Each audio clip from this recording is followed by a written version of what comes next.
नमस्कार मित्र, ऐसा कीजिए जैसे सर पर बाल काट काट कर काटिए फिर भी तजे न खात। કે તમે ભલે મજૂરી કરતા હો, સાસને રોટલો ખાતા હો, કે પછી તમે કરોડ રૂપિયા કમાતા હો, ઓફિસેથી ઘરે જાઓ કે 5 એવા મિત્ર તમારા હોવા જોઈએ જે તમારી રાહ જોતા હો, તો જીવનની મજા આવે। પણ ઘણા મિત્રો તો એવા ભટકાય, આપણે કઈ અહીંયા આવ્યું તો કે ભલામણા તારા માટે તો છે ને જાન આપી દો, તું કે ને તો સિંહના મોઢામાં મારું માથું મૂકી દો, પણ એ કે અત્યારે નહીં આવું। આપણે કઈ કેમ તો કે અત્યારે વરસાદ આવે।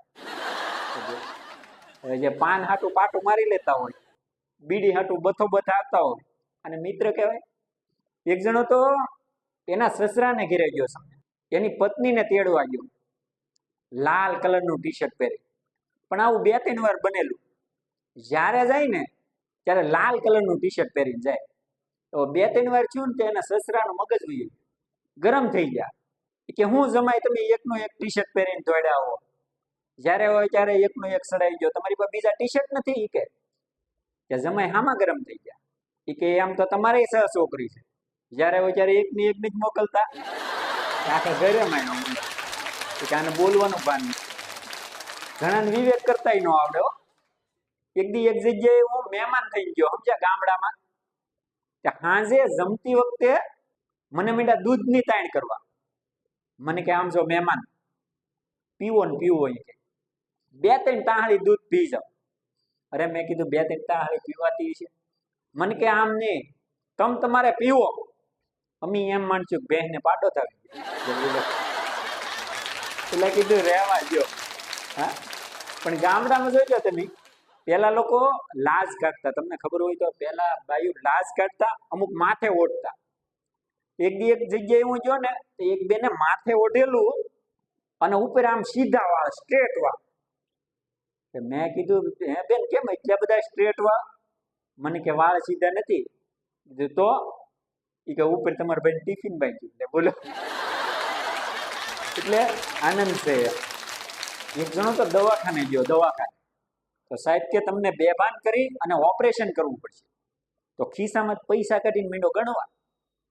સાહેબ કે ભાઈ પૈસાની ઉતાવળ નથી, તો કે ના ના તમે બેભાન કરવાના છો ને એટલે ગણી તો લઉં એમ। એને એમ કે સાહેબ કાઢી લે, બોલો શું કરો તમે? પણ હું હમણાં ટ્રેનમાં મુંબઈ ગયો, સમજ્યા, તે મુંબઈ જતો હતો ને, તે મારી સામે એક ભાઈ આવ્યા, ગોલ્ડન ટેમ્પલમાં બેઠો હતો, સામે એક ભાઈ આવ્યા, ઘડીક થાય ને ત્યાં બાથરૂમમાં જાય, જઈને પાછા વૈયા, ઘડીક થાય ને પાછા વળી બાથરૂમમાં જાય, આમ 2-3 વાર કર્યું। મને એમ થયું કઈ તકલીફ લાગે, મેં પૂછ્યું, મેં કીધું કેમ કઈ તકલીફ છે? તો કઈ જવાબ જ ન આવ્યો, પાછા બાથરૂમમાં ગયા, ઘડીક થઈને વળીને આવ્યા કે મને એમ થયું કે સારું હિન્દીમાં સમજતા હશે અને ગુજરાતીમાં નહીં ખ્યાલ આવે, મેં વળી પૂછ્યું, મેં કીધું કુછ ચેન નહીં હે ક્યાં? મને કે ચેન તો હે પણ ખુલતા નહીં હે, બોલો। ત્યારે ખબર પડી આને હું તકલીફ છે। એકવાર શિક્ષકે વિદ્યાર્થીને કીધું કે બેટા, જ્યારે ભૂકંપ થાય ને ત્યારે સ્કૂલ છોડી અને ખુલ્લા મેદાનમાં વહી જાવ। ભૂકંપ થાય એટલે સ્કૂલ છોડી ને ખુલ્લું મેદાન જ્યાં હોય ને ત્યાં વહી જવું। તો એમાંથી એક નોટ ઊભી હતી કે હે સાહેબ, ખુલ્લામાં જવાની વિદ્યા બાલે ના પડે।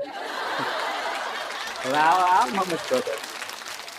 પણ એકવાર એક ભાઈ માડીને બસમાં બેસાડવા ગયા, માડીને દેહમાં જવું છે તો બસમાં બેસાડવા ગયા, અહીંયા કંડક્ટર હોય ને એને ભલામણ કરી કે તળાજા આવે ને એટલે માડીને કહેજો। કંડક્ટર કે વાંધો નહીં, ભાઈ વૈયા ગયા, બસ હાલવા માંડી, સવારે 5 વાગ્યા ને ત્યાં માડી ઊભા છે, ઊભો થઈને કંડક્ટરને કહે ભાઈ તળાજા આવી ગયું? કંડક્ટર કે નહીં માડી, હજી વાર છે, તમ તારે સુઈ જાઓ, આવશે ને એટલે હું કહીશ। ઘડીક ગાડી હાલી ને ત્યાં માડી પાછા ઊભા છે, કે ભાઈ તળાજા આવી ગયું? કંડક્ટર કે નહીં માડી, તમે સુઈ જાઓ ને, હું તમને કહે તમ તારે આવે એટલે। માડી તો સુઈ ગયા। કંડક્ટર ને ડ્રાઈવર વાતો કરવા માંડ્યા, વાતો કરવામાં તળાજા વયું ગયું, 15 કિલોમીટર આગળ ગાડી વહી ગયો। પછી કંડક્ટરને ખબર પડી કે અરે રે, કે આ તળાજા વયું ગયું, માડીને ત્યાં ઉતારવાના હતા। વળી બે દયાળો એટલે કે હાલો ને પાછા વાળી ગાડી, માડી ક્યાં જાય અત્યારમાં? બે ગાડી પાછી વાળી તળાજા પૂજી જવા દીધી। તળાજા સ્ટેશન આવ્યું ને કે હાલો માડી ઉતરી જાવ, કે તળાજા આવી ગયું। કે બટા ઉતરવું નથી, એક પાણીનો ગ્લાસ લઈ મારે ટીકડી પીવી હતી. બોલ. પછી તો કંડક્ટર ને ડ્રાઈવર બે રજા લઈ લીધી હો, કે આપણે હું ડોસ્યું ફેરવવા આવ્યા. હા, પણ આવા સુંદર અને મસ્ત જોક સાંભળવા માટે મારી ચેનલને લાઈક કરો અને સબસ્ક્રાઇબ કરો. Thank you. આભાર.